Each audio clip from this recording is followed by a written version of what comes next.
حاڵی زۆرێک لە موسڵمانان بپرسیتەوە بتەوێ پرسیاریان لێ بکەی لە یەکێکیان بپرسی ئەرێ کاکە وەزعی تۆ چۆنە باسی نەخۆشەکەی خۆیەکە یەکسەر لە دانەیەکی تریان بپرسی ئەویش باسی هەژاری و قەرزاری خۆیەکە لە سێمیان دەپرسی باسی گرانیەکە لە چوارەمیان دەپرسی باسی نەکبەتی و بێشانسی خۆیەکە وقلیل من عبادی الشەکوور بێقەناعەتی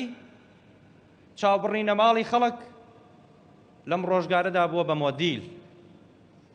ئینسانی ئیماندار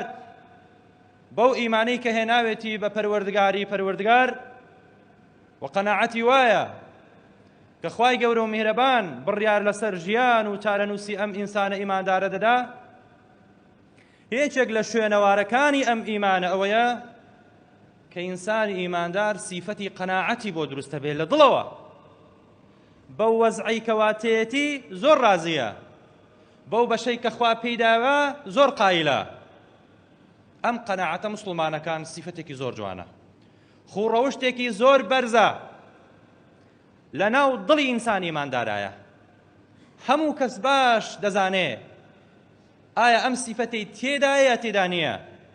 بەڵام جاری واشەیە پێوەی دەرەکەوێ ئەوەی لە ناخ و دڵ و دەرونیا هێنێتە سەر زمان و باسی دەکا قەناعەت چییە؟ قەناعەت زانایان فەرموویانە الرضا بما قسم الله لك رازی بە بەوەی کە خوای گەورە و میهرەبان بۆی داناوی بەو بەشەی بۆی قەرارداوی رازی بە پێی ئەوە قەناعەتە رازی بە بەوەی کە خوای گەورە و میهرەبان لەبەردەستا دایناوە